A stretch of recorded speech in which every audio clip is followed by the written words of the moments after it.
And of course, while Emily's presenting, our goal is to think about those connections, think about what advice we might give, think about references and so on that are useful for Emily, but for all of us.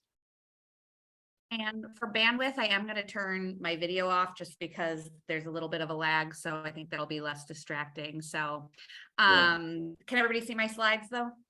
Yes, perfect. Wonderful.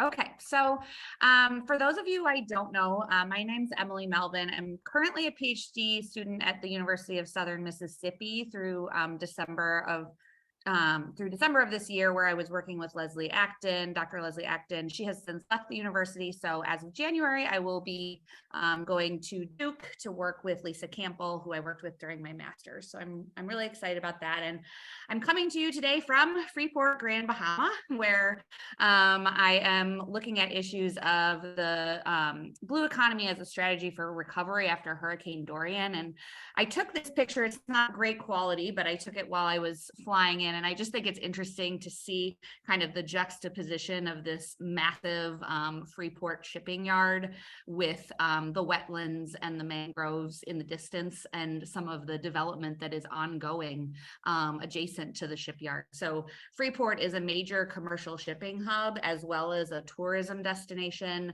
that has really been hit hard by both Hurricane Dorian as well as the COVID-19 pandemic. So my project will be looking a little bit at how they're using the blue economy as for recovery from both of those disasters.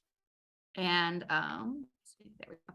So in light of Hurricane Dorian, Freeport organized this revitalization and expansion of the economy of Freeport committee. And they've really targeted the blue economy as a strategy for redevelopment. And it's really from their marketing materials and their public facing materials, it's really a branding strategy for investment. So it really is, at least by this committee's public facing documents, which I haven't had a chance to speak with many on this committee yet, but it really is kind of framed in a traditional capitalist sense of investment for infrastructure development and commercial activity.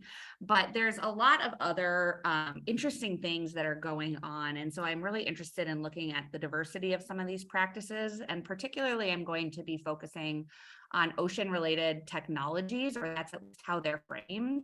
And this is really a huge breadth of technologies and systems that are being framed as kind of critical to the blue economy, and it's framed as a really innovative approaches. There's a proposal for this Blue Action Lab to be built on Grand Bahama, which would really be a hub for all of these different activities, which range from everything from shipping to tourism to ecosystem restoration to infrastructure for storm resilience to MPAs.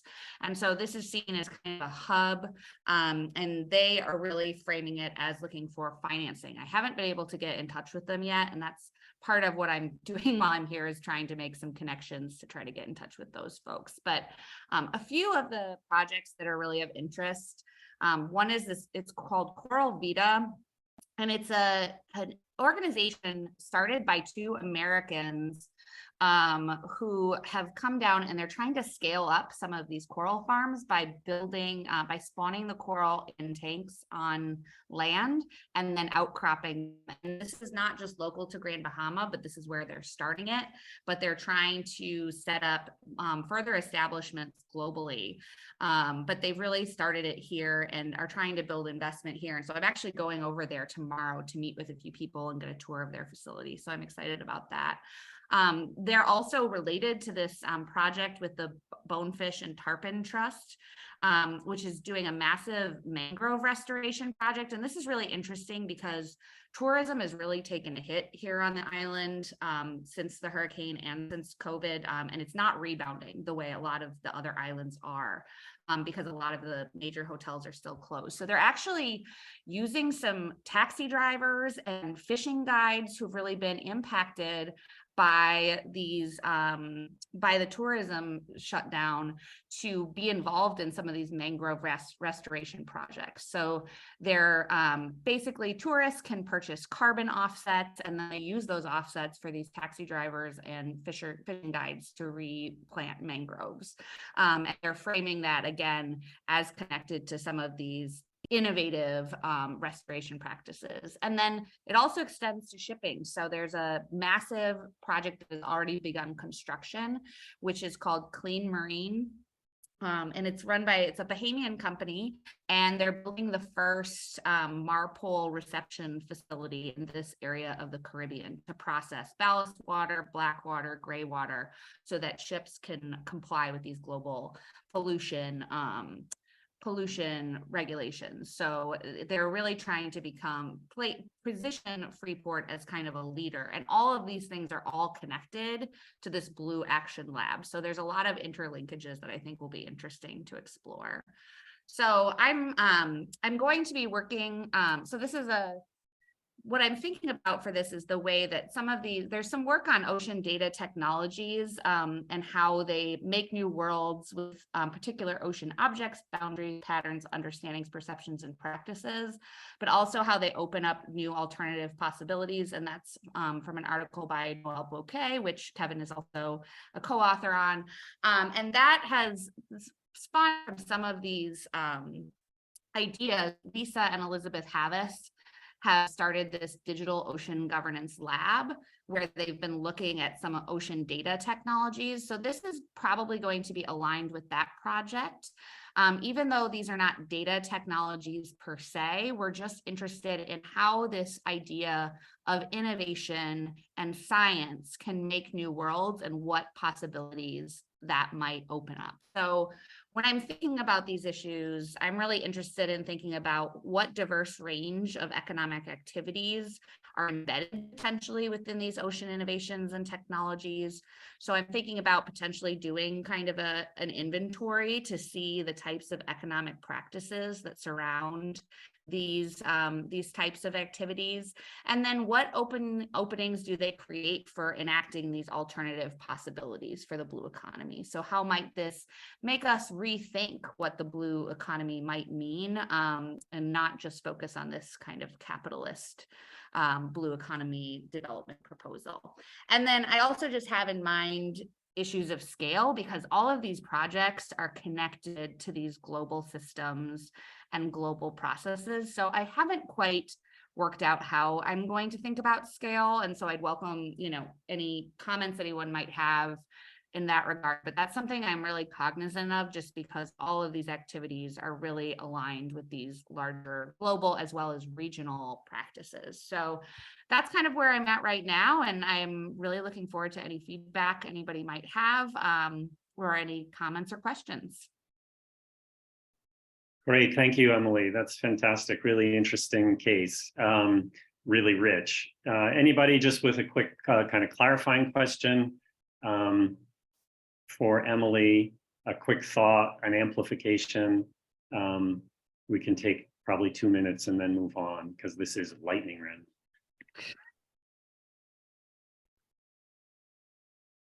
I just have a clarifying question, kind of, but yeah, thanks for your presentation, Emily. I'm actually just wondering where you're at in your research right now. I think you mentioned, yeah, are you getting close to finishing, or? No, I'm right at the beginning. So, so I've been doing some remote, I've had a few remote interviews that I've been scoping.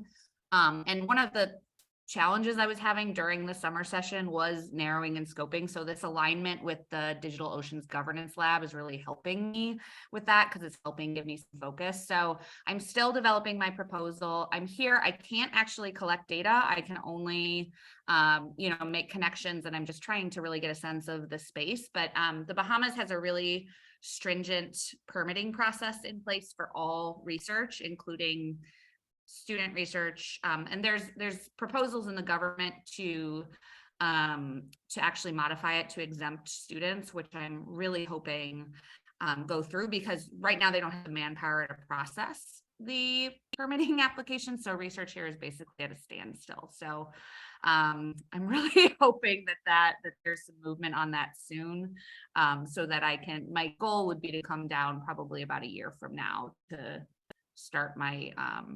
fieldwork in earnest.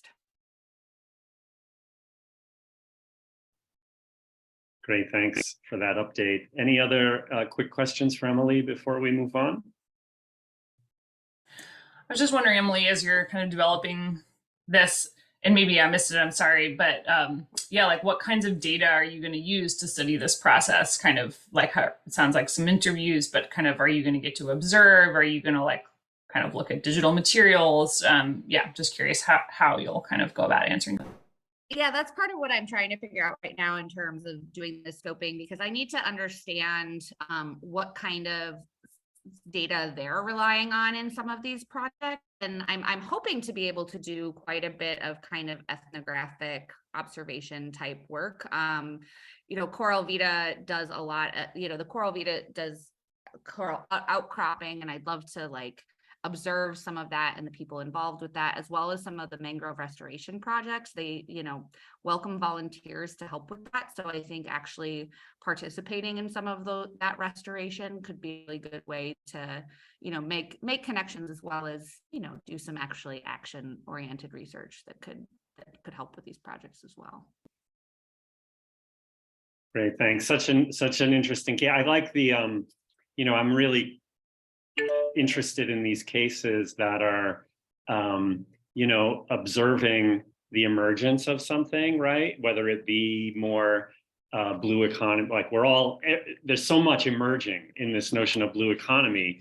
And I think as diverse economy scholars, right, it's kind of like, well, what are the different directions it could go in, right? What are the, as you say, Emily, the openings, which is a different project than, oh, here's the community supported fishing case study that I'm focused on. I already know in some sense it has a strong alterity or difference economically. It's a different project to look at, in some sense, big things that are emerging with lots of investment and wondering what kind of openings there are in it, right? So that's really, that suggests different methods, right? It suggests different stance toward understanding those things. It's really exciting. It's a great place to work in, right? It's challenging, but it's super interesting. Thanks, Emily. The next on my list just is Hillary Smith. Hillary, how about an update from you? Looking forward to hearing how you. Good, thank you. Sorry, I was just typing a note to Emily in the chat, so let me just send it. You just saying that you might kind of observe, participate in restoration, made me think of these wetland restoration papers that I read a while ago. So maybe those will be useful.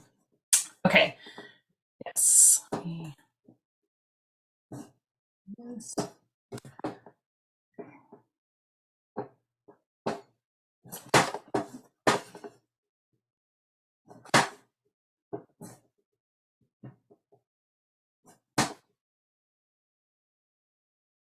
Okay. People seeing the title slide? Okay, thank you. So nice to see. I think I've seen, at least digitally, most all of you before, and to see those again, who we were in the summer school together this summer. So I'm Hillary Smith, currently a postdoc at Duke University Marine Lab, where I also finished my PhD. And I'm going to talk today a little bit about mapping blue community economies. And so I'm going to talk about a piece of some of my dissertation research, which I did not frame as being about blue economies or kind of discourses of the blue economy at the time, but since kind of the summer school and our kind of discussion group that we had at the end, I'm sort of thinking on this, and I've kind of put it down for a minute. So this group being a part of this today kind of brings me back to kind of thinking about what my project, which wasn't explicitly about blue economies, kind of could add to our understanding of how we might recognize and make more durable kind of blue community economies.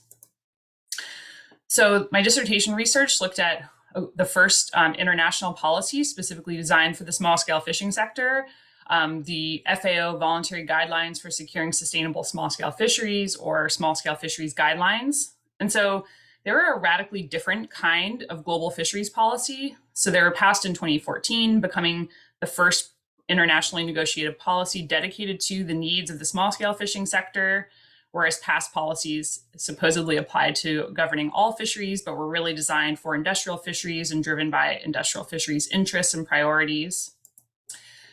And the small-scale fisheries guidelines have a lot to say about the economy. So they recognize the contributions of diverse small-scale fish workers, so not just the activities and labor of fishermen, but everybody who works throughout the value chain, and it really recognizes small-scale fisheries as important for livelihoods, important to economies, and also to supporting healthy and sustainable food systems. So kind of recognizes a more diverse set of values that the small-scale fisheries sector supports. And importantly, this policy outlined 5 global goals for sustainable governance for the small-scale fishing sector, and these were radically different kinds of goals for governing fisheries in comparison to kind of past policies, which emphasize economic efficiency and profit. And so the 5 guidelines for governance that this policy outlines are securing tenure rights, so ensuring small-scale fishers have secure tenure to access resources, ensuring decent working conditions for workers in the sector, inclusion of actors and activities throughout the value chain, gender equity and equality, and disaster preparedness and climate change adaptation. So these goals collectively do not represent kind of a narrative of boundless blue growth and that sort of hegemonic economic agenda that we might associate with sort of hegemonic discourses of the blue economy. So, and this is a lot to do with the history of how this policy was developed. So again, instead of kind of being developed by industrial representatives of the industrial fisheries and sort of their economic interests, this policy was really driven by civil society organizations, organizing at the regional and especially global levels. So organizations directly representing small-scale fishers and fish workers, who called for the creation of this policy and really shaped the ideas and the language that it contains. And the policy really emphasizes recognizing existing economic diversity that's already present and sustaining it through actions like securing their rights to access resources, ensuring that they have decent working conditions, and the inclusion of marginalized groups in the small-scale fishing sector, especially groups that work in post-harvest processing and trade, who are often kind of excluded in this narrower focus on fishermen and women who work in the fishing sector. And there's a lot of overlap between these. Women often work in post-harvest processing and trade. And lastly, the implementation of this policy was left really open-ended. For each of these goals, it didn't say exactly what it meant to implement these goals to realize sustainable small-scale fisheries governance. Rather, this process needed to be determined through a nationally driven and representative process. So my work really focused on this goal of gender equity and equality, which emerged as the focus through my research, kind of following the mobilization and implementation of this policy through a case study of Tanzania, which is one of the first countries to work towards implementing the guidelines.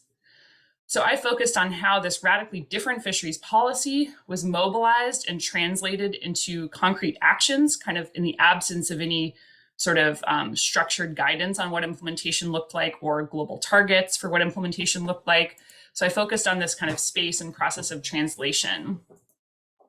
So in Tanzania, this goal of gender equity and equality was translated into their own, what they called roadmap for action to implement the guidelines. And that included 3 initial strategies: creating a gender desk at the Ministry of Fisheries, mapping women's fisheries, mapping existing networks of women's fisheries organizations, and then linking those up to form a national platform to represent women in the fishing sector.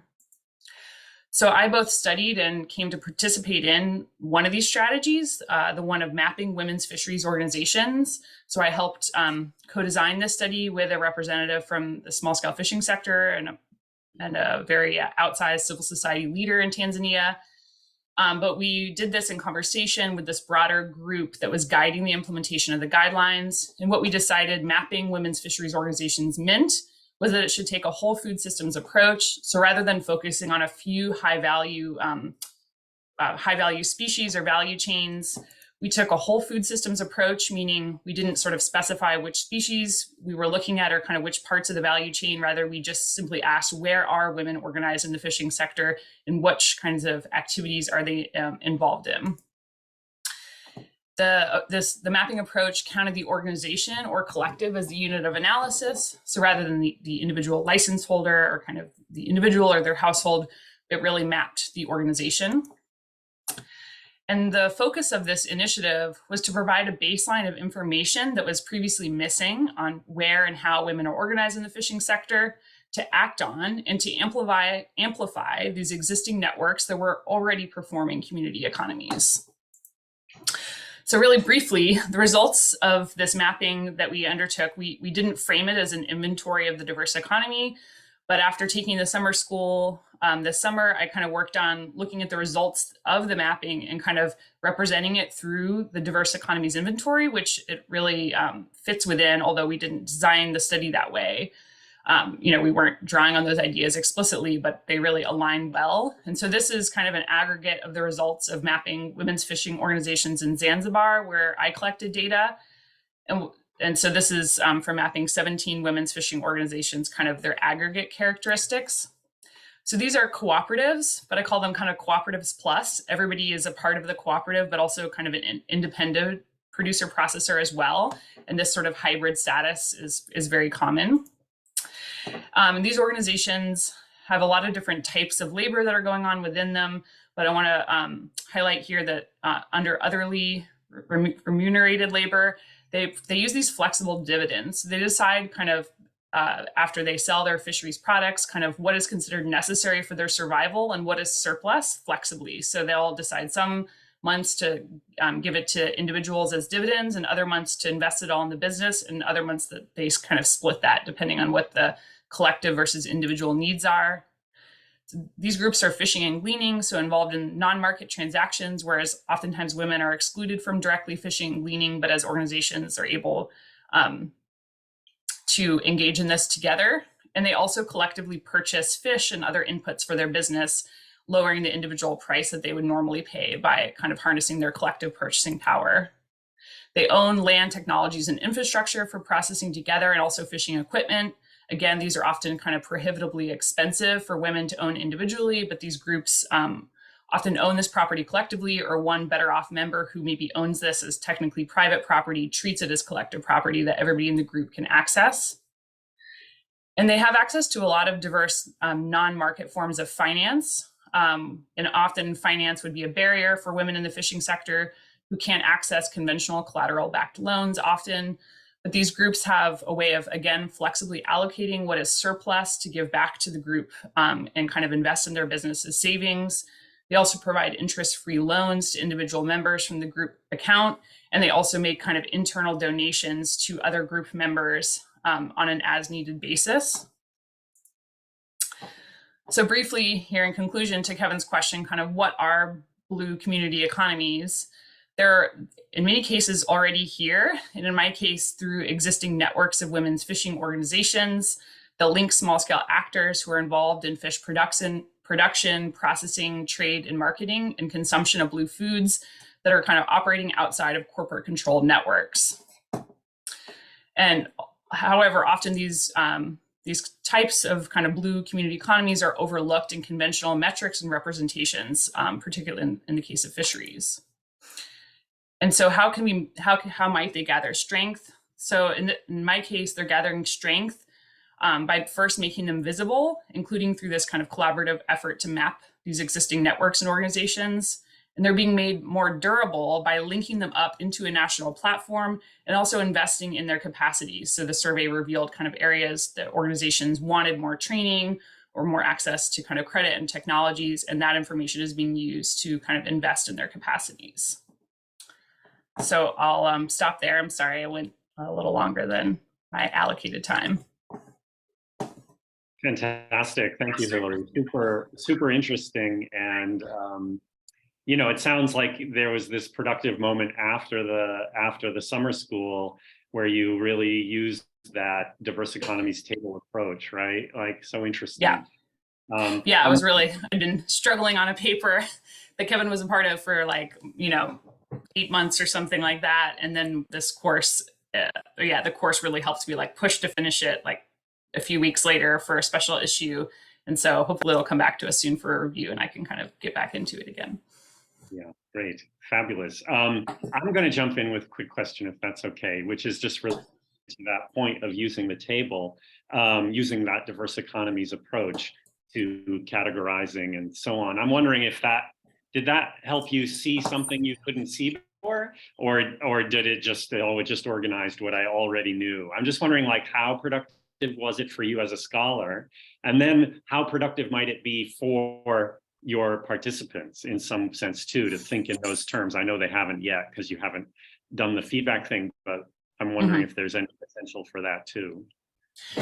Yeah, I think for me it was extremely helpful as a scholar, because what happened is that I wrote up the results of the mapping first, like as an internal report to my collaborators and to the sort of folks leading the implementation process.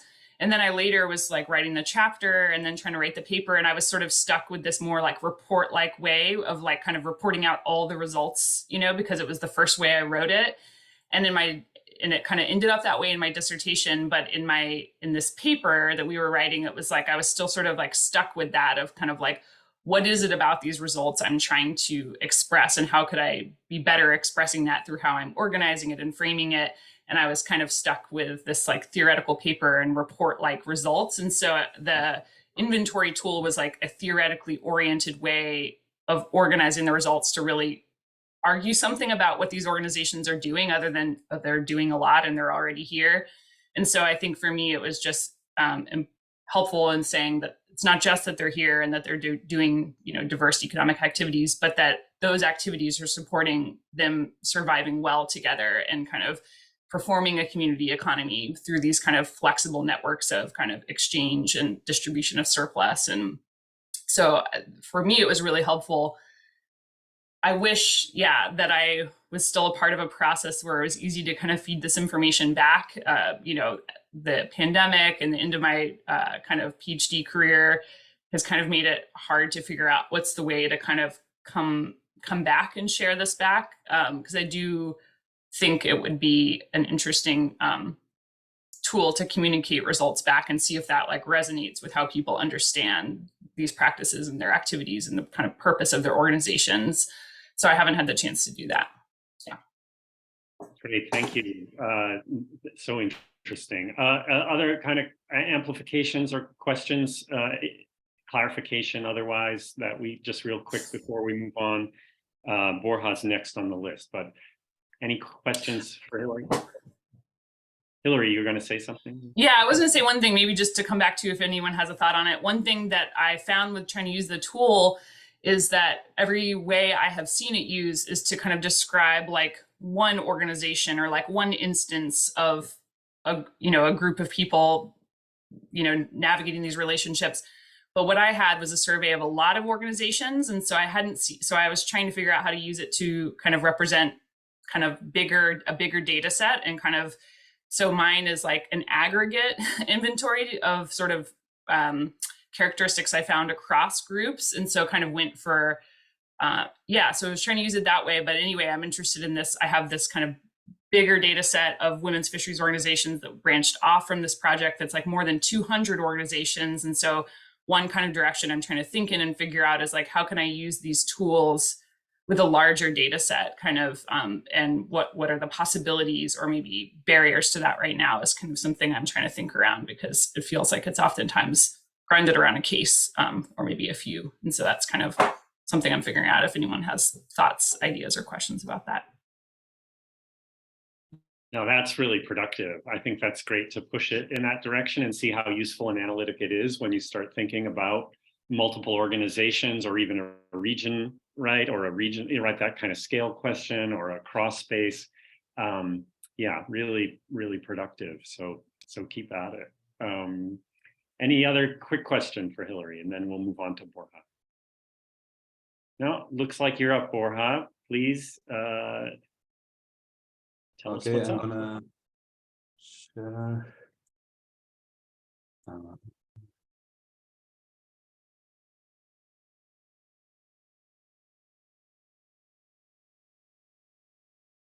Can you see the presentation? Yeah. Okay, so my name is Borja Noguel-Gueró. I'm towards the end of my PhD studies at ICTA, at the Autonomous University of Barcelona. And here I also I also came to think about this presentation more. I took part of the workshop that was organized in the summer school, and so I came to see that there was a lot of interest and discussions or like comments, not also during the workshop, but throughout the summer school, between degrowth and community economies as bodies of scholarships. I don't know why this keeps changing, sorry. And yeah, and this is something I later thought about during from our discussions on the workshop on the blue economy. So thinking about how alternative or diverse economic practices can also be expressed in terms of what the growth scholarship is concerned about.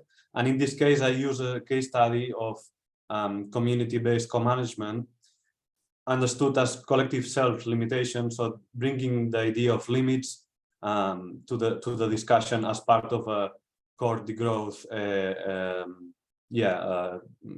issue. So just to go through it, like this is a typical way of represent growth in economic activities, in this case from the ocean industries, and how this acceleration of the last decades has also been understood to bring a lot of challenges in terms of environmental, social, and economic and otherwise, and they're a hegemonic way of blue economy to deal with this apparent contradiction is to propose this new way, right? This technologically driven and market incentive driven way of compounding conjugating the two goals, no? Mainly like blue sustainability and economic growth. And so this idea of the cornucopia, or like this I like from the eternal sign, right? Of that just keep eternally growing in a sustainable way. And in this is like, yeah, one main hegemonic frame that you can take, particularly if you look from a growth critic perspective.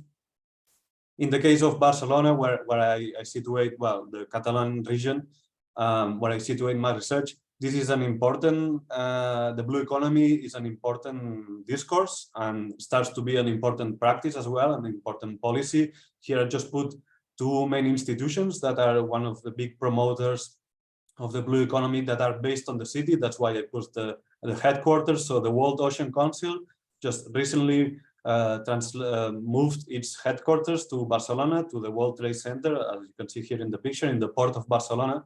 And they just had some days ago their first summits there on ocean economy and finance. And then the new Union for the Mediterranean, which is an intergovernmental body of the Mediterranean countries, has also the headquarters in this palace in Barcelona, and are also one of the big promoters of the blue economy together with the European Commission. So Barcelona is interesting as a whole, as a city, and its influence, region of influence. It's an interesting place to look at these developments. And just to finish with this is like the port of Barcelona, and this is the I wanted to put it, I took it off first, but then I would put it back after hearing your talk, Emily, because this is also, you cannot really read it, but this is just the ecosystem of startups and innovation hubs that are built around the port of Barcelona, and where also there is the World Trade Center and the World Ocean Council that we just mentioned. And the port of Barcelona is one of the main promoters of this, and they are proposing a blue district to be built around it to essentially make, together with the city hall, Barcelona the Mediterranean or perhaps even European hub of or leader on the blue economy. So that's also like an interesting way to see like different levels of discourse and practice at the same place. So what the other story, in the case of Catalan fisheries, the other story is that there is a pier here in the port of Barcelona of fishers, and it's a very small one, and they are almost about to disappear. And this is the other story of it, which is like a chronic decline on catches and revenues from fisheries in the Mediterranean, particularly in Catalonia in Spain. Here it's considered all like industrial and small scale or semi-industrial. I think there is some audio from the fishing fleet. Sorry about that. I think I'm just going to do it like this because it's reproducing some audio that I had from another presentation. Well, in any case, this decline resulted in a decline also on the people living through fishing activity, and therefore destroying the fabric of many fishing communities. And here would be like the other, like the alternative or the diverse economic part of it that I've been looking at, which is these co-management committees that were built up by the regional government as part actually of this marine strategy, and which is part of the blue economy strategy of the European Union, and different actors like from scientific bodies and the government, etc. They built these co-management committees to apply the blue economy in the sense of making small-scale fisheries, which are the ones that they have jurisdiction, sustainable. What's interesting, this in real terms has meant like this territorial use rights fisheries management plans, which essentially are kind of pilot projects, but are already making around 10 to 15% of the catch, and are built around these cofradías, which are these locally embedded fishers organizations that go back in history, which now are more like a legal form, but they still maintain some of their social aspects, or like organizing the economy of fishing in the villages. But back in time, they used to really have this aspect of self-management, strong aspect of self-management and autonomy. So essentially what this, and I'm finishing already, what this promotion of these co-management committees based on these historical institutions, in the best cases where it has worked, it has resulted in changes on the economic practices on the ground, which are essentially reducing production and improving social and environmental well-being, particularly social well-being, because the environmental aspect is difficult to guess, but at least there is like a better sustainability of the fishing communities.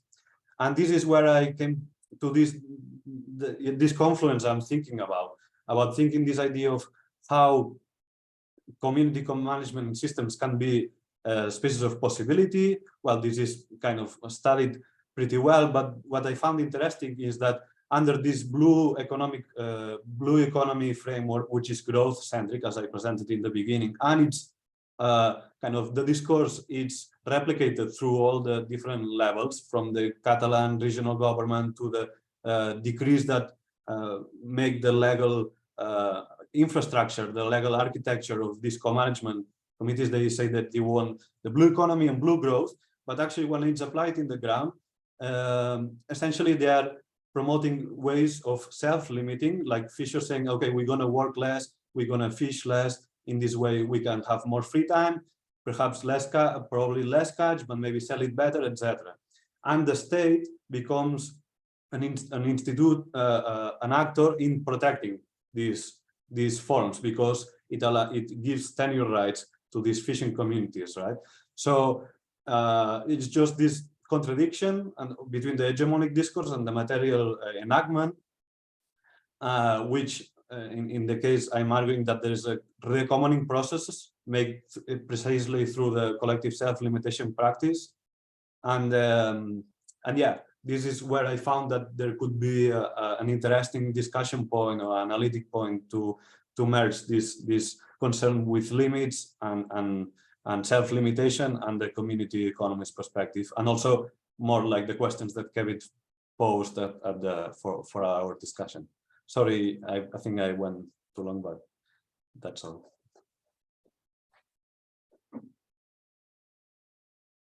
I can hear. It's you're muted. I'm muted. No, I was just saying thank you, and so interesting. And we're not terribly worried about time. We still have a luxury of a little more time, so don't worry about it. Quick questions for Borja, clarification, amplification of this interesting work, that contradiction that's stuck between these things. All right, so fascinating, right?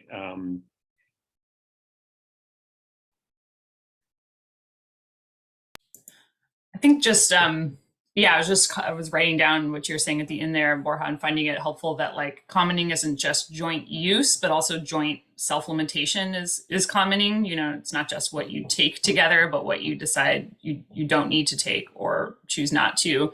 So I appreciated that.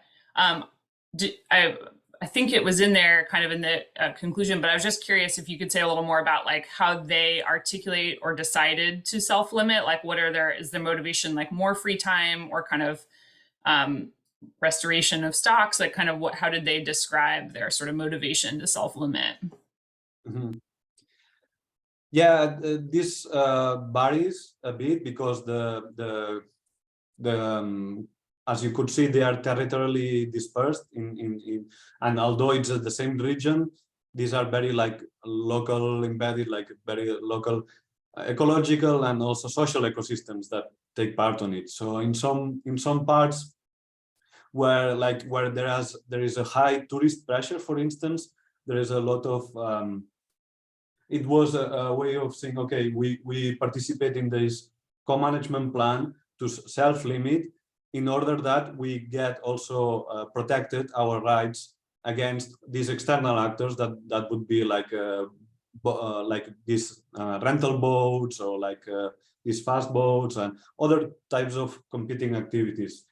In other cases, like the most successful one, it's actually for the stock recovery, which is not so much about stock recovery in the sense that they are a very fluctuative population of the sand eel fishery, but they realized that if they could self-institute the quota management system, so they would set themselves the quota and then share it between themselves equally, they could more readily react to fluctuations of the population.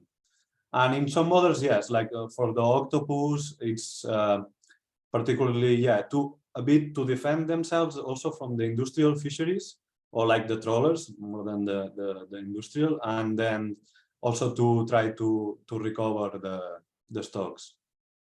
And then the reflections around more free time, having to invest less on gear, having also like the inner tensions or inner dynamics of competition and distrust and all this as fading away. These usually were expressed as kind of something that came out after these things, as something positive, but not something that they were looking for in the first place. Yeah, because, well, then we would enter in different discussions, but yeah, that would be my. But thanks for the question. It's yet an interesting thing. Great, thank you, Borja. Thanks, Hillary, for that question. I'm just thinking about, like, on the one hand, that idea of the case, and there's the focusing in on its internal operations and logics and so on. But then this case, well, many of us, then it's also too about that relationship to the state and how one leverages it in some sense, or how it, so the very idea that, the institutionalization vis-a-vis the state of the cofradias, right, becomes an important mechanism for those internal operations and ethical commitments to commoning and so on and so forth, right? That's a very interesting tension there. But thank you, Borja. Next on the list was Kim and Divya. Kim, I don't know if you're prepared to say a few words for us or want to share anything. It's up to you. We're an informal group here today. Yeah, I mean, I will need to pass in terms of my project with Divya because I was, she's the lead on it. She kind of brought me into the fold. And I was actually looking forward to hearing about how the fieldwork has been going for it. So we haven't been in communication for some time. But I think just as an aside, it was really interesting. So I'm in the Vietnamese Mekong Delta. Right now I'm in a rural province, but on Sunday I was in the largest city in the Delta, which is like about 2 million people.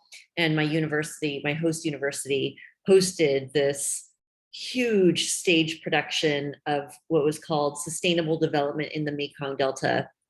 And there were about, I would guess, somewhere in the ballpark of 600 participants. There were news crews. There were like there was just incredible coverage of this whole event. There were cameras, video cameras everywhere. And one of the speakers was the head of the People's Committee of Kin Yang, which is one of the 13 provinces in the Mekong Delta. And he had a presentation on the blue economy. And so, of course, I was, frantically taking notes on it and was really curious to hear how he was framing it. Because Vietnam has a centralized government, it's very much like China in terms of having centralized planning. So every 5 years, they convene these, planning sessions where they determine what the socioeconomic and other kinds of objectives are for the country and for particular regions. And the central government had singled out this coastal province of the Mekong Delta for blue economy kind of initiatives, because it was it has the largest fishing fleet in the entire country. And so the whole country is comprised of 58 provinces. And so it was really striking to hear that this one in the Mekong Delta has the largest fishing fleet, considering that like basically the entire country is coastline. And the linchpin of this blue economy initiative is to completely shift from small scale fisheries to large offshore vessels. And so it was just remarkable to me that they had this very kind of programmatic sense of how they were going to obtain all of these small scale fishing vessels from these subsistence and artisanal fishers, and just pivot that entirely to industrialized offshore fishing. And with no apparent plan for how they were going to, I guess they just don't need to worry about what's going to happen to these fishers. And it's been really interesting to hear that mentality be reproduced in some of the meetings that I've been having over the last couple of days during field work, of, there just being this top-down decision about, we're going to introduce an industrial zone. And when I ask, well, what happened to the farmers who own the land that the industrial zone is now occupying, they're like, oh, they're just being resettled. And it's going to be fine. Like they're fully compensated, when, of course, as critical researchers, we hear those things with a particular ear to thinking about the counter narratives of what people's actual experiences of these kind of centralized plans are. So anyway, I'm sorry, I don't have anything to report on my own project with Divya, but in terms of what gives some of these hegemonic approaches to the blue economy strength, which I loved the questions that you posed, Kevin. And, this is one of the ways when you have a centralized government that can kind of really dictate and implement these top-down measures, and that has committed itself wholesale to a growth model, completely, opposite of what Borja was just presenting, then we see that you have the full thrust of the state behind things like completely, I'm not sure what the word would be, like just eliminating the capacity of these small scale fishers and turning that into an industrial fishing fleet is just really remarkable. Yeah, fascinating. Thank you, Kim. I think that was really super useful. And I just want to say one of the things that I've learned in the Northeast of the US, right, is in my dissertation work, which was now, prehistoric. But one of the things that I learned doing that work, or you learn through thinking in particular about, at the time I was totally into like, what's a capitalist class process and what's a non-capitalist class process, and what might it look like? Where does surplus flow? How is it appropriated? Who's appropriating it, and how is it distributed, right? And so I came up with this idea, and that a lot of fishing enterprises, they don't have wage labor. They have share systems where crew members are compensated by a share of the catch rather than a wage for hourly labor. And I did a lot of thinking around that as a non-capitalist class process. That doesn't mean it's necessarily a happy class process, but it is a non-capitalist class process in a sort of technical sense, which might suggest some openings for difference and so on. Anyway, I'm just saying this because one of the things that I realized in my research was that moment of real huge investment on the part of the United States to industrialize and modernize. It was really more of a modernization scheme, fisheries in the Northeast, which was really sort of, in the 1970s, early 1970s, when the country realized that the continental shelf was taken over by foreign distant water fleets, right? So from the Soviet Union in particular was like a big deal. They were right off our coast, and so it fed into this whole pushing the 200-mile limit thing, just unilaterally. We're going to claim territory out to 200 miles, which then became a global thing, obviously. But in so doing, right, creating this massive vacuum into which new modernized trawling in particular was going to happen, right?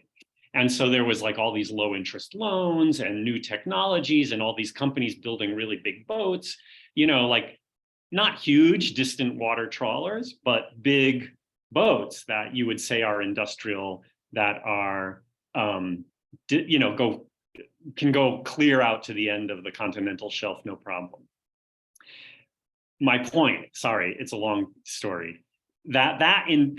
Those loans, that investment allowed fishing families to buy these big boats and to sort of reinstitute a kinship-based mode of production, I would argue, but on a big industrial boat. When I mean big, like 100-foot trawler that goes all the way to the end of the Canadian border and those are big boats. And it's very industrial in a mechanized, sort of way. But the labor relations didn't change. They remained these kind of kinship share systems. So there was a massive expansion of non-capitalism that happened in the 1970s and 80s. Like, that's just a totally different way to look at it. And it's only now, 2020, 2015, where there's a shift toward an actual corporate wage relation mode of production that's emerging. So you had decades of industrial non-capital, I would argue. Anyway, I'm just bringing this up because, I think we have to all be careful when we talk about sort of industrialization of fisheries and what it means in terms of sort of modes of production and social relations and family units and all this other kind of stuff, because it's never, my point is, it's not clear that it's necessarily a proletarianization or a certain kind of, it could be, but not necessarily. So I'm doing my little, looking for difference thing.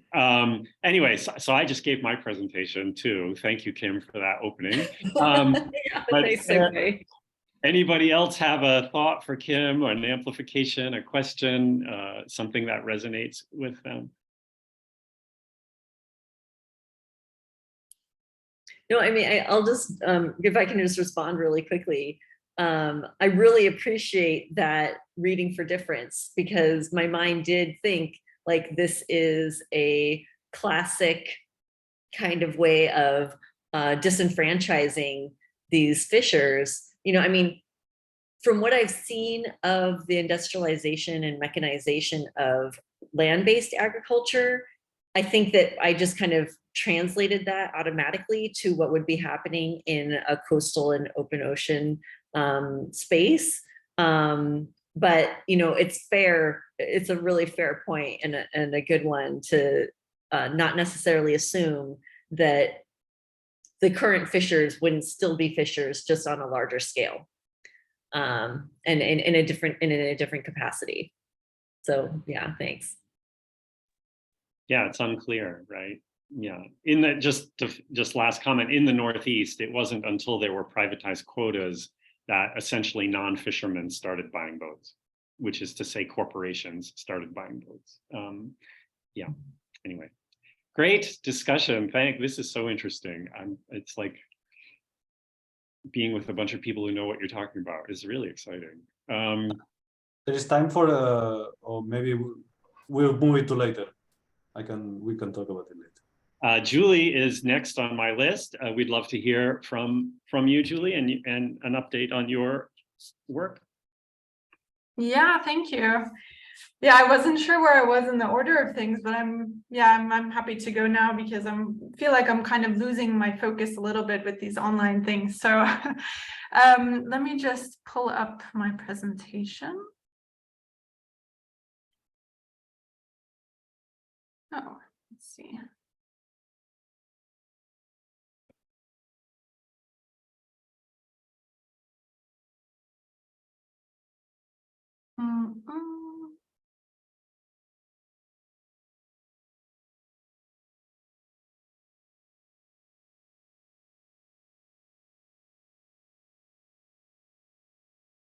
Okay, do you see the slide? Okay, great. Yeah, thank you, Kevin, for organizing this session. It's good to see everyone again. No pun intended. So yeah, I'm Julie Bennett, and I'm a second-year doctoral student at the University of Gothenburg here in Sweden. And yeah, I attended the summer school, the Community Economies summer school, and I did get really inspired by that research and also our session that we had. So I've actually worked in commenting into my PhD proposal. I haven't started my fieldwork yet, planning to do that beginning of next year. And I think I'm kind of in a similar boat maybe to Emily in terms of, I'm still waiting for sort of an ethics review of my research before I can start actually talking to people. But yeah, so what I was gonna talk about today was just, loosely based around sort of my PhD project proposal that I'm planning to do. So the data that I'm looking to, the empirical part of the data that I'm going to look at, there's 3 pilot projects in Sweden that have been giving. Oh, sorry, Julie, just to interrupt, I don't know if it doesn't matter, but if you, we can see your notes and your next slide, you're showing us that view. Oh, sorry. There we go. It's up to you, but I just thought I'd let you know. Is that better? Yes, that works. Okay. Yeah, I think the notes have disappeared. So I'm looking at these 3 pilot projects in Sweden that have been given funding from the government to implement ecosystem-based ocean management. So you can see the 3 sort of regions here that I'll be looking at. So on the west coast, you can see the 8 fjords. It's this sort of pink region. And that's close to where I am in Gothenburg. And then on the east coast in Stockholm, the Stockholm archipelago, it's quite a big area, the archipelago there. And then north of that, the southern Bothnian Sea. Also a big region. And so the 8 fjords on the west coast, that actually has sort of a unique history in terms of predating this sort of funding that was given to sort of implement ecosystem-based ocean management. And it it was sort of started as a civil initiative where people came together to sort of improve the ecological conditions in the archipelago. But then the other pilot projects have really sort of recently been given funding to implement ecosystem-based ocean management. And so this sort of deliberate attempt to transform socially and ecologically these areas, I think, is really interesting to explore and analyze, especially in terms of, okay, how is it being done? What is being done? And sort of on whose terms? And there's a lot of collaboration with different stakeholders in these different pilot projects. That they're trying to include a lot of different people. So my sort of, preliminary research questions, I have two others as well, but these ones are a bit more focused on, the community economies research that we're all working with. So, and the overall aim of my research is to analyze which factors, both within and outside of management, that do or have the potential to lead to social ecological transformation toward a commoning of ocean spaces. So then I ask these two questions. So what are the underlying drivers that do or could have the potential to cause change toward commoning of ocean spaces? And what's the potential for ecosystem-based ocean management to produce these forms of transformation toward a commoning? And I see that social ecological transformation should be toward being in common because of this emphasis on re-socializing the economy, bringing in the more than human, and sort of really emphasizing these interdependencies. So I see that as sort of a more sort of productive way of looking at sort of what are we transforming towards, rather than sort of sustainable development and so on, which is sort of the dominant discourse that's being used still in policy, because this is sort of just I think sustainable development is stuck in sort of this neoliberal business as usual, and so I really wanted to bring in sort of the commoning aspect in transformation and see what the potential is there. So I have some questions. These concepts are actually, I mean, they're new to me since, my first introduction was actually in the summer school to community economies research. So I haven't actually worked with these concepts before. And so I'm kind of wondering, okay, do people have examples of commoning in your research and what it can look like? And I think we heard some examples of that. And how do we know when we find it? How do we identify it, basically? And then in terms of, I mean, the Gibson-Graham research talks a lot about sort of scholar activism and action research. And I'm curious, the role as a researcher, sort of to what extent we can be a part of the research, and sort of what should we be cautious about or aware of in our involvement sort of with the research in that way. I think that's it for me. So looking forward to discussing with everyone. Great, thank you, Julie. Big questions that we sometimes think we know the answer to, but then a month later we struggle with again and again. And I think that's par for the course, and that we should struggle over those questions. Great, thank you for bringing them up. And those can also be openings for examples or for how other people are thinking about these things. So I think we can take 2 minutes here for a quick question or a response from someone. If I could go, you go, Kim. Okay, just a quick question is how, I guess you already saw or hypothesized a way in which ecosystem-based management can promote commoning, and I was wondering what particularly is it, or is it because of like co-management initiatives where stakeholders have an equal say, or is it about tenure rights? What is it exactly? Yeah, thank you.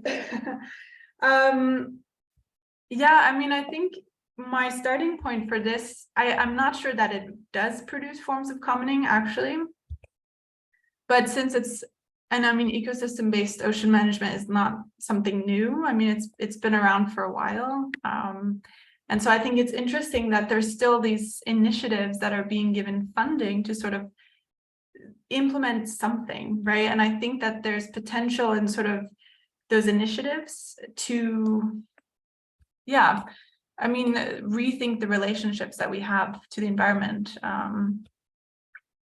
yeah, and to each other. So and also especially since it's supposed to be sort of including everything, right? And I mean, that's not really possible, I think, anyway. So there's decisions being made of like who's included, including the more than human. And so, and I want to leave it open in terms of like, maybe it's not producing forms of commoning. So maybe it's outside of management actually that we should be looking. Yeah, so I don't know if that really answers your question, but yeah, I'm just wanting to leave it kind of open and see if it is producing that, but yeah. Great, so interesting. Another question, thought there? Yeah. Sure, yeah. I mean, I guess I was just curious about, in the framing of your second question, the we and the they, and who those groups are, and are those groups constrained to Sweden, or are you also thinking about actors that may be making claims on resources on Sweden's coast that aren't necessarily located in Sweden? Sorry, of the research questions or of the you had like questions for discussion that we were asking about, like scholar activism and like where do we position ourselves as researchers in the research versus something, and there was a way that you were contrasting a we and they. I can't remember exactly how you framed it, and so I was just interested in a clarification about who the groups are. I mean, you actually kind of mentioned that in your response to Borja, but yeah, I mean, who do you see as the actors operating within this space? Like who would comprise the commons, of the commoning? Yeah, no, I mean, I think that's the difficult part of like using these concepts in practice, because it's like, okay, where does it start and where does it end? I mean, like, who do you, like, yeah, who should be included? But so within my research, I mean, I have these delimited sort of geographical areas, like the pilot project areas.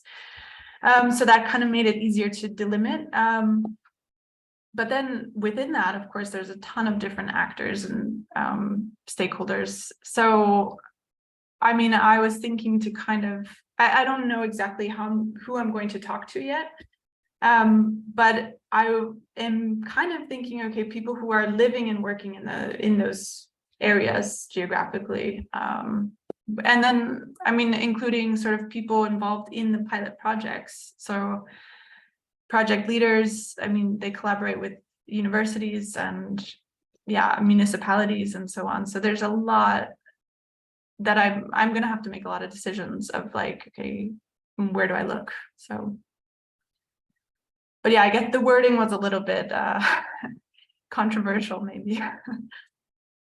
I wasn't actually sure who all was going to be here, so I wanted to not assume that we're all researchers. So I was kind of, thinking. Great, thank you, Julie. Thanks, Kim and Borja. Anything else? No? Seeing none? Yeah, I think maybe if we have time to chat just a little bit too about the sort of action research aspect of things here, right? That the, where and how commons emerges, may be also our responsibility as researchers, not just not just ones who document it. Okay, so I think on the list, it looks like I'm next. Leo, I have to give credit to Leo Calzada in particular, but I'll give credit to others too. I just have a few slides and I'm just gonna present a kind of approach, I guess you might say, to my interests and work. Let me take a minute here to share the screen. PowerPoint. And let me go to slideshow. Okay, I'm assuming you can see that slide with the 3 big maps. Great. So in general, you know, my work over many years now has been about, in some sense, has morphed into how to intervene in the blue economy, sort of how to insert into the blue economy and community in particular and commons, right? So I see community and commons as this mutually constitutive thing. I understand them as processes and always emerging. And I understand them as having foundations. And those foundations might be ethical commitments to relationships and each other, or they might be maps, you know, that are a foundation for visualizing, placing community and commons, right? So I see it as, I see those sort of foundations for community commons as multiple, material, discursive, ethical, and so on. And, you know, that we can amplify and make visible those foundations and try to activate them as researchers, right? So this is the action research part of this, is like, how do we activate those foundations for community and commons? So what I've long done, what I like to think I'm doing, let's put it that way, is trying to incorporate, you know, by incorporating human use or human dimensions, you know, this language we see all the time, the social in the socio-ecological, being the representative social scientist on a team who's doing all kinds, right? These are all sort of moments where I see openings for building foundations for community and commons. Some relatively recent work is about incorporating human use data, right? Again, this kind of language that's used into blue economy decision-making, and in particular, climate change adaptation, right? So this idea of in that world, you know, that's pretty well funded, and there's a lot of people interested across disciplines. How can I, as the diverse economy social scientist, insert something there that might make for a difference? And so what I'm inserting over and over and over again is a unit of analysis called community, right? Which runs up against these individual fishermen or stakeholder representatives. And I'm trying to create space for thinking community. And I'm trying to create space for thinking that those communities might have a commons. And I'm interested in particular in fishing communities. I engage with federally collected fisheries data, large region-wide data sets from which I can actually start making maps. I won't go through the process, but if you look at this last map on the bottom right, I can, with friends, namely Leo Calzada, Rebecca Selden, and we've also roped into this Borja Noik, which has been exciting, a bunch of friends who helped me do this. I can make maps of areas that particular fishing communities use most often. That's it. A very basic kind of a map that says, here's a port with a certain gear type, certain group of people, and here's where they go fishing. It doesn't sound revolutionary or mind-blowing, but those 2 units of analyses are always left out of fisheries science and management. They are left out of marine spatial planning. They are left out of adaptation stories, and so on and so forth. And so trying to insert them is the work that we are doing. Okay, that's the preamble. Very, very quickly, let me just show you some recent stuff. One of the things we're trying to do is in terms of this question of adaptation to climate change, how are fishing communities adapting already to changing species distributions? And one of the things we can do with the data we have is like this map on the upper left. We can show you that trawlers from Beaufort, North Carolina, which were way down the south, they used to fish in the blue areas, they now fish in the red areas. They're following species as they move toward colder waters going north. Again, the point here is all kinds of interesting dynamics between commons and communities that are shifting and changing due to climate change. I won't go into any more examples, we don't have time. Another axis of adaptation is shifting target species. We can, for those territories, for those commons offshore, we can predict what kind of species are going to be available in those common areas, and we can then try to get at how will that affect the communities that rely on those common areas, right? So this relationship, again, between just insisting on these units, community and commons, but telling this adaptation story to climate change through those units of analyses.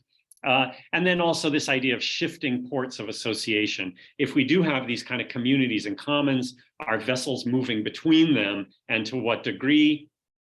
I won't explain this graph in too much detail, except to say on the left, the big red tells you they're not moving very much. And on the right, the reduction in the red bars tells you other processes are happening, namely vessels are moving in and out of those ports with higher frequency. So we start seeing here change in community composition over time as vessels develop different strategies to adapt to changing environmental conditions.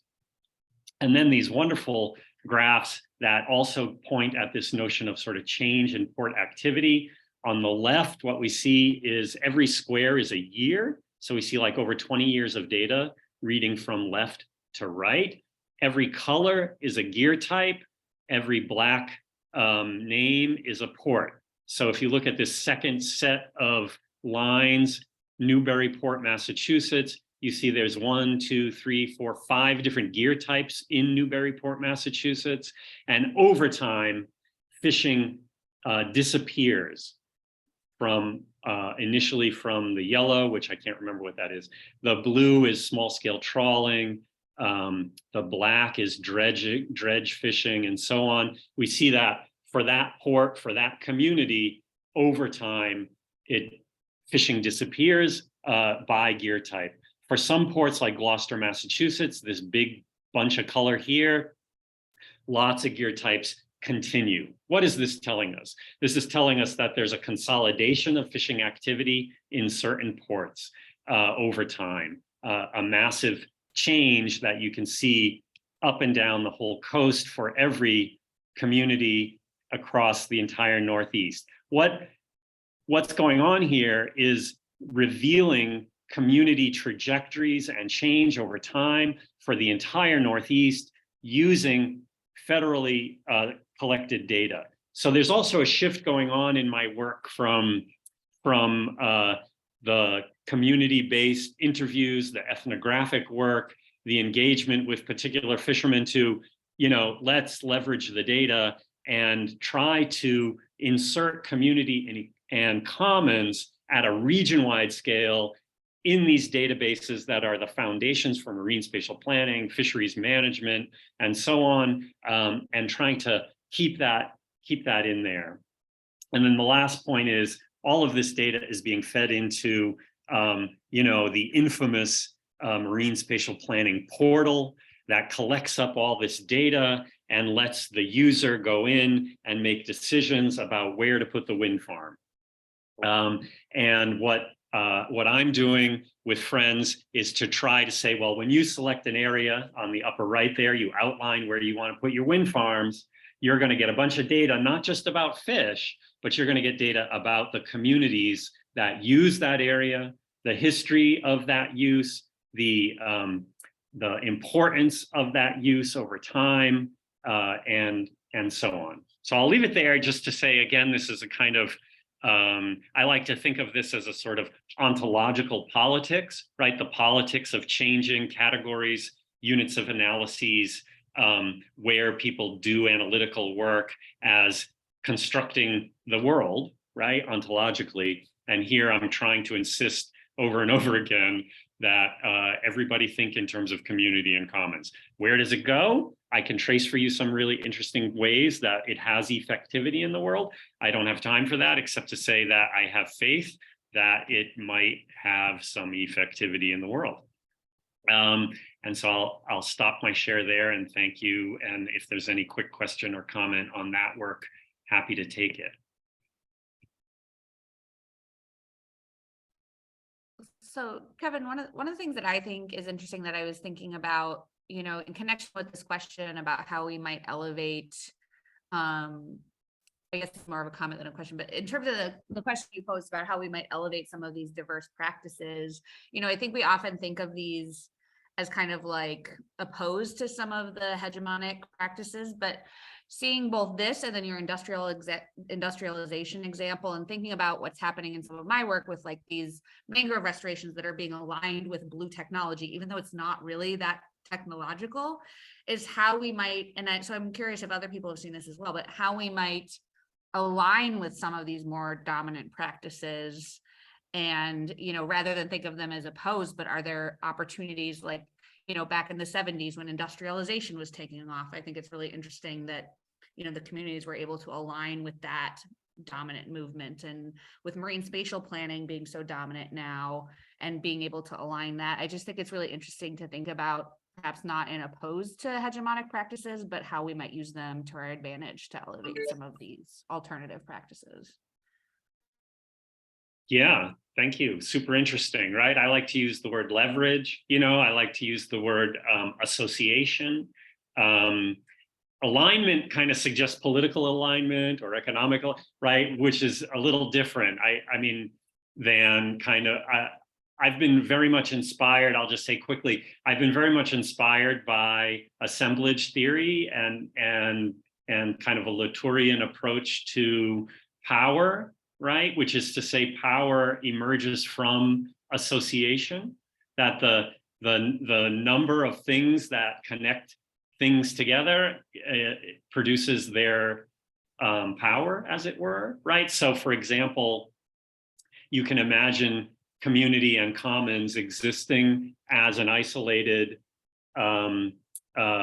unit that is operating very effectively as community and commons, but can be challenged by all kinds of larger assemblages, as it were, things that are connected to funding streams, to institutions, to ranges of stakeholders, to scientific data, you know, things that are connected to all that stuff are empowered by all that stuff, right? So part of my hopefulness comes from, well, if I can connect community and economy to a whole range of other actors in an assemblage, I might be able to empower those communities and commons in the world, right? By connecting them through these socio-technical devices, by connecting them through funding streams, by connecting them just by the fact that I've convinced a whole bunch of ecological and biological scientists that this is a real thing called community economy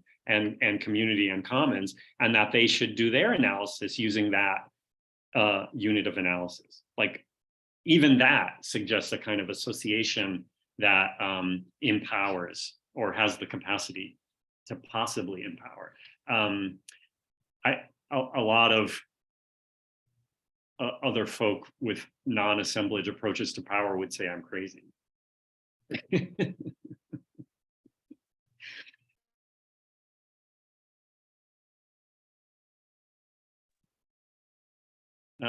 Other quick thoughts on the work I presented or not? We can move on to a broader, we still have a good bit of time, 25 minutes or so, if we want to hang out that long.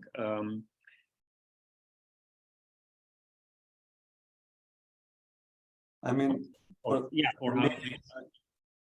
I think I would take these questions we are discussing now and connect it to something I wanted to come back later, and I think for that we can already go to the discussion if we want, which is I also saw yeah, like a continuation as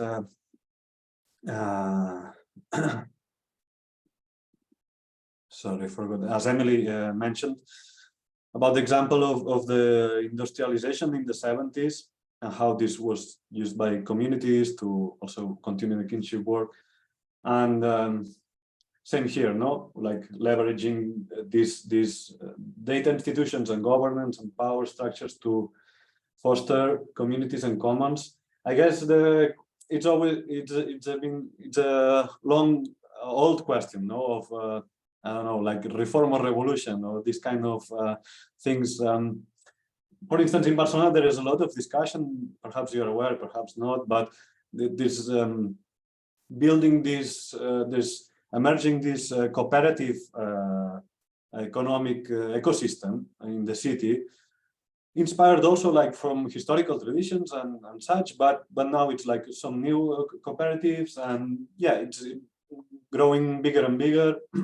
And it's, you know, some of them have a more radical stance and some less, but the idea is like to build this kind of, yeah, power, a cooperative power that it's integral. So you could in theory, and it happened like a century ago, you could live your life and consume and produce and take care of your healthcare and social services and everything through cooperative approaches always, no? And well, in these whole discussions, there is always the thing is like, okay, can you leverage them, or in doing so you expose them to other dynamics that co-opt them? For instance, in the case of industrial fishes that you mentioned, Kevin, I was thinking about, okay, but that something that economic activity becomes industrialized is perhaps not only the issue of technology and the mechanical thing, but also the issue of investing capital to increase production, and therefore having to have a bigger margin of benefit, even if the benefit then it's distributed through shares. But then as a unit, as an economic unit, even if you are a cooperative or like a kinship family-owned business, you are kind of reproducing this I would say capitalist dynamic, although perhaps inside, like in a cooperative, there is no capitalist class dynamics, no? So, and here you have examples of cooperatives who are capitalist enterprises, although in a cooperative form. So yeah, just I found that thinking, and I don't have, of course, a solution to that, so, or any meaningful contribution, I think. That's a great comment. Thank you, Borja. I think it points to the challenge of the way that we, you know, when we see a sign, as it were, of capitalism, we then condemn the whole enterprise to being capitalist, right? Versus it being a site of contradiction and struggle, right? So an industrialized boat that still has a share system, it's like, well, to what degree does it buy into an ethic of accumulation or even a necessity of accumulation in the capitalist logic versus, you know, a livelihood strategy enough for a crew, you know, a concern for other vessels and their survival or not, like, or is it purely competitive and so on, right? I think it's hard to keep those questions open because once you see the industrialization, you think all of those things have gone rather than all of those things remain a question and perhaps, you know, and then it's like, well, how do you stop them from going away? How do you stop it from, well, it's like, well, part of how you stop it is by having academics who keep showing that it hasn't stopped yet. You know, like that ethics are still there and that ethics matter and da da da da da. I think you know the idea, but I'm just saying it's a great example where, I mean, I was totally blinded when I was doing my dissertation by the industrialization, and I just assumed once these vessels were industrialized, they were no longer of interest to me, and I should really focus on the really small boats. Like the really small boats are where I still have an ethic of sharing and family and community and da da da da da da da da. And lo and behold, it existed on the big boats too. Whether it continues or not is always a struggle and a contradiction. But the degree to which it does continue, we are also implicated in that continuity by making it visible, documenting it, amplifying it, and so on. Great example for all of us, because we all are into fish stuff. I just had kind of like a meta comment or observation from listening to people, and I'm sorry I stepped out for a minute, so if I missed kind of a few minutes of commentary there if we talked about this already. But I was just thinking about across our different talks how temporality and kind of time was a part of everyone's talks in different ways. And I went to the World Small Scale Fisheries Congress for North America this summer in St. John's, and there was a panel on the blue economy, and I was really struck by kind of the different presentations and how a few of them, like the one from the government of Canada, there was somebody from the US, from NOAA, like presented this blue economy as this really like future oriented like thing we're going to create that doesn't even seemingly exist yet, like from how they were talking about it. And then there's a geographer on the panel, Charlie Mather, and he really brought that up. Like we're talking about like that the hegemonic discourse of the blue economy can talk about like this sort of really speculative kind of techno futuristic kind of idea of like remaining competitive and relevant through these things we'll create or do in the blue economy.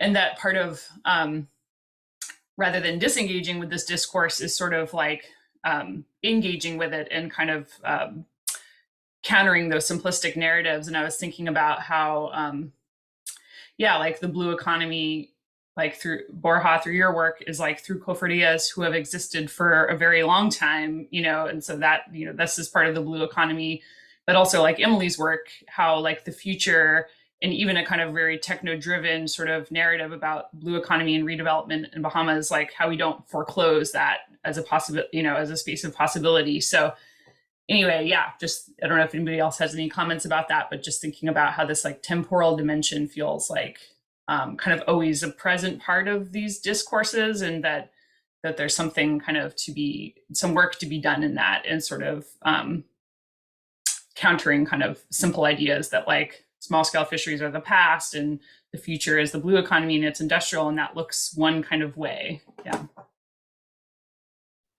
Yeah, thanks. I just want to bring people's attention to the chat that Kim wrote in some closely related questions around this idea of leveraging dominant systems and how it might be compatible or not with the blue degrowth idea that Borja was talking about.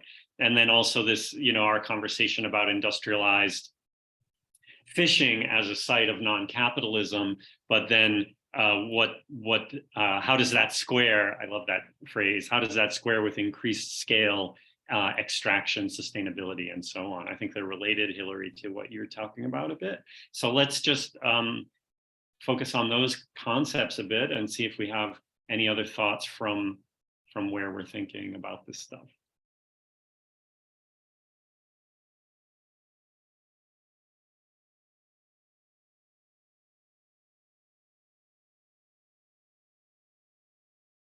I think the extraction sustainability one, I'll just jump in. For me, like I can think of, for example, in the northeast of the US, the scallop industry has become, is arguably one of the most industrialized, which is to say scallops are caught almost exclusively by quite large vessels, relatively big crew sizes, a privatized quota-based management system, an area-based management system as well, about what areas are open and closed. Indeed, it looks an awful lot like corporate farming at this point. And so a lot of these processes are the most advanced, meaning if we think of a trajectory toward capitalism, arguably it's the most advanced in its route toward capitalism, you could say.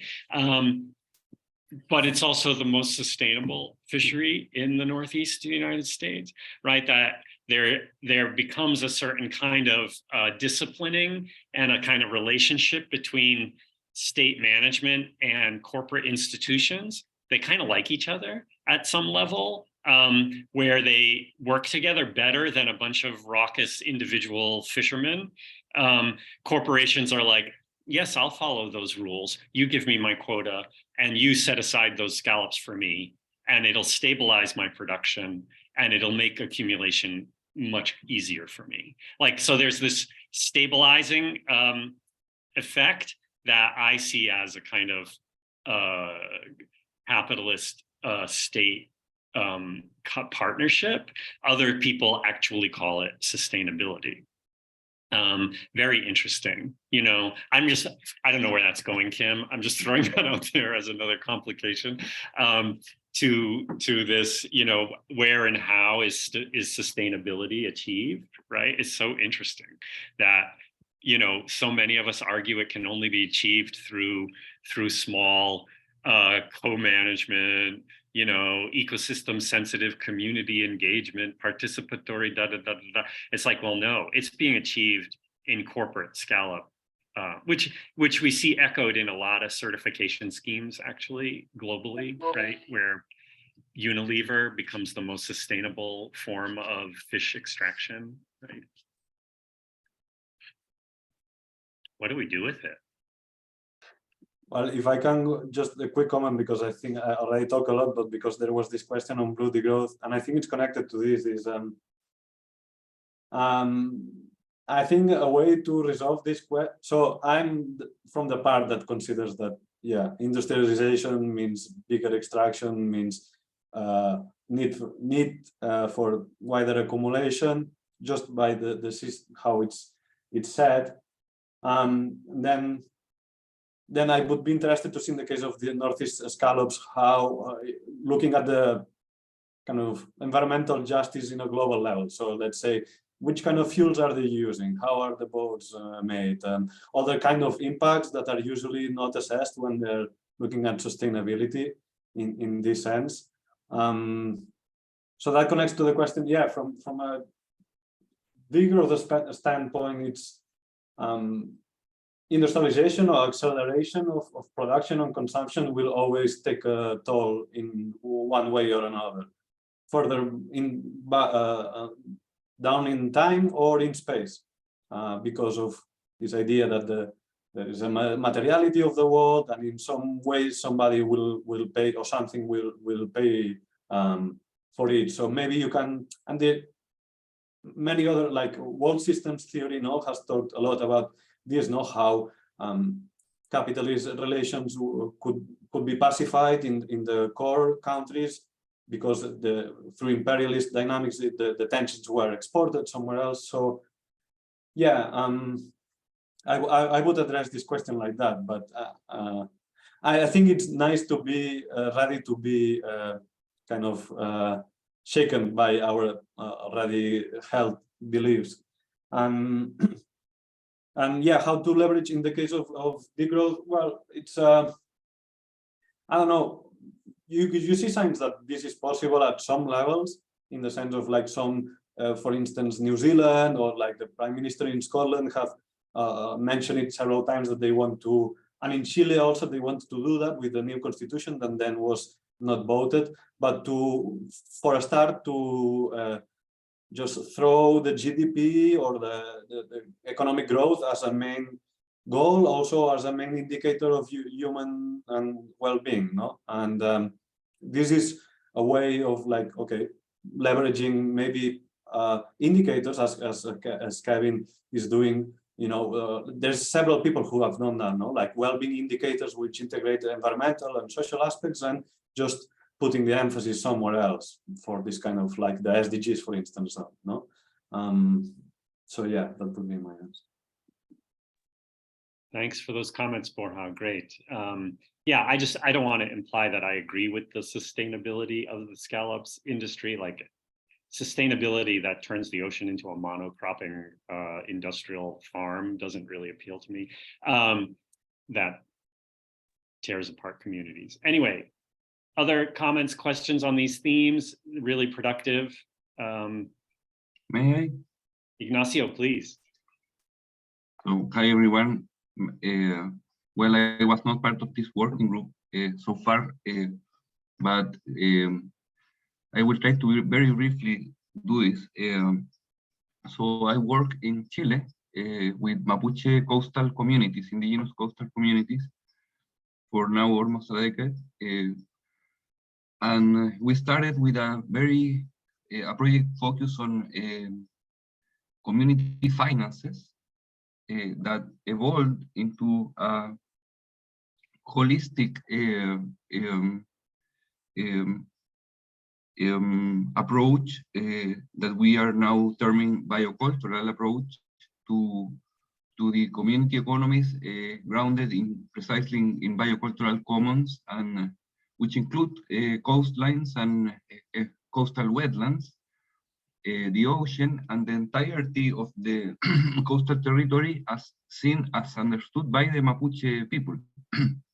So yeah, this is just basically to say that we are in a way seeing this other end, right? This sort of very local, but at the same time holistic approach to coastal communities, also in a context where, you know, we have had 50 years of, you know, just bad management, bad decisions, depletion of fisheries and other resources, including agricultural land in all these coastal basins. So we are also using the frame of blue economies linked to the idea of regenerative and community economies, but in a context of seeing coastal regions as, you know, holders or agents of, you know, broad processes of commoning with regards to this biocultural heritage, so to say. Again, this thing of alignments right through these discourses. In Chile, there's some funding for coastal and ocean conservation, and these people is only now opening up to the idea of participation by communities and so on. So we are trying to bring all this discourse of community economies into that.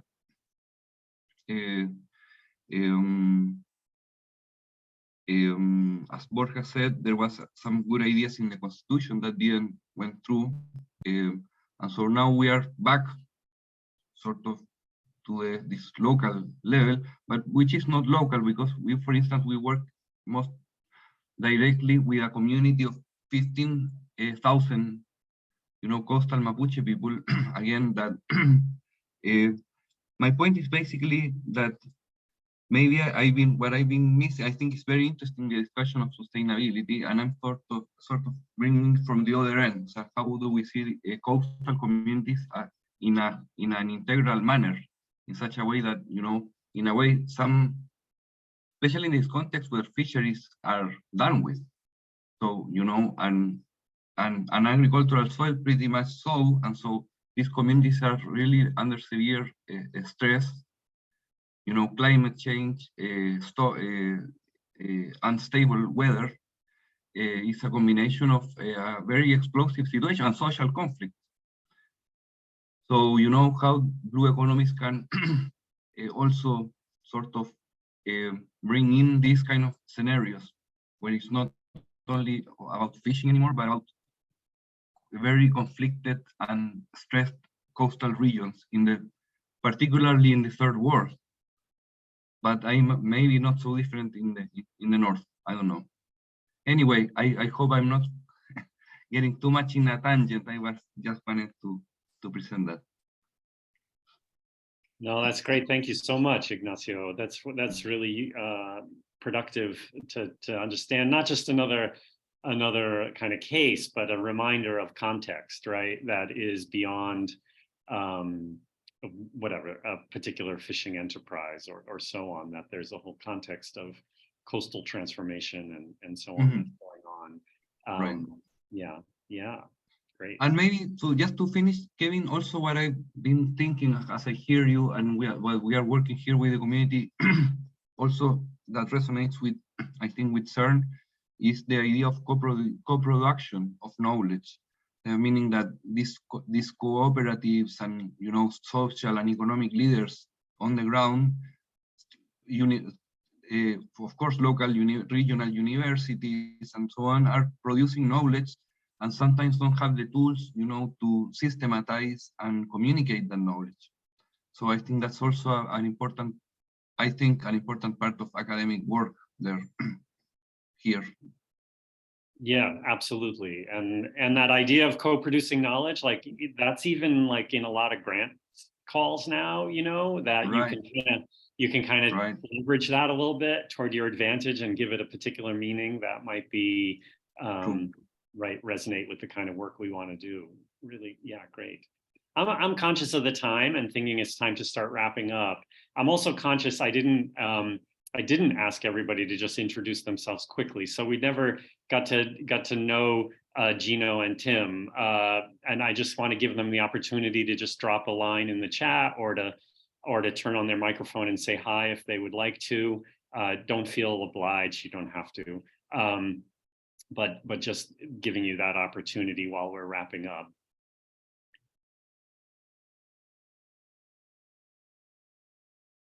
Just jump in anytime while we're wrapping up. Oh, there we see something. Tim's there. Hey, Tim. Hi, just sheltering from a coastal storm.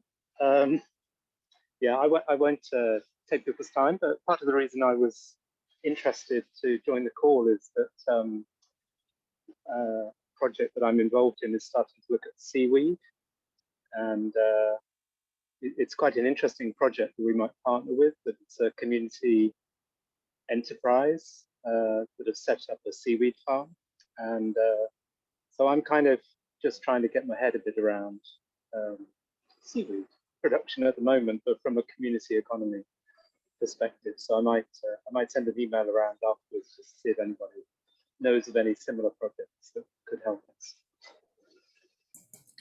Tim, some of the women's fisheries organizations I work with are specifically focused on seaweed or incorporate seaweed and mariculture, where they're both wild harvesting but also replanting seaweed in plots and growing it. So really different contexts, but I could send you some resources. Yeah. Same here. Yeah, and Ignacio too. So just inviting everybody to share, you're reminding me, Tim, to just continue communicating. I think we're a unique group in that we're all focused on this kind of blue economy question, but we've also all had, many of us have had this kind of exposure to the diverse economies stuff. So it's a productive, but also unique group where we can share. And so let's not hesitate to do that.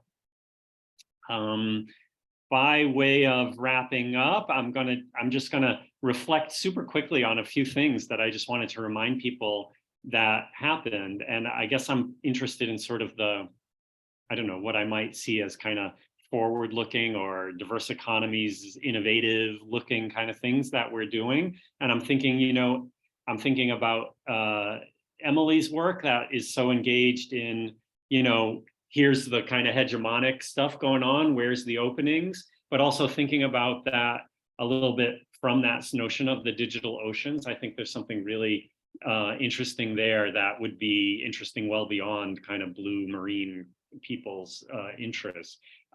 So it's, that different thing of doing looking at the powerful, as it were, and trying to figure out how to look at it from a diverse economies perspective is always challenging. And I just wanted to appreciate that you're doing that work. I wanted to just reflect on Hillary's use of the diverse economies table in a way that other people haven't really used, looking across multiple organizations and or regions. I think that's super productive and would be really very much of interest, again, sort of beyond the blue. I'm thinking Hillary pulling out and amplifying Borja's comment about commoning as self-limitation and not always as what can I access, right? Like that, I think that is so cool. I never thought that. I mean, it's such a simple sort of turning it over. So thanks to both of you for kind of amplifying that and making me see it. I think that's really super interesting. And then I'm thinking of Julie, just like, what are the foundations for commoning? Like, Are they in ecosystem-based management schemes? Are they in the participatory work I do? Are they already resident in these communities themselves?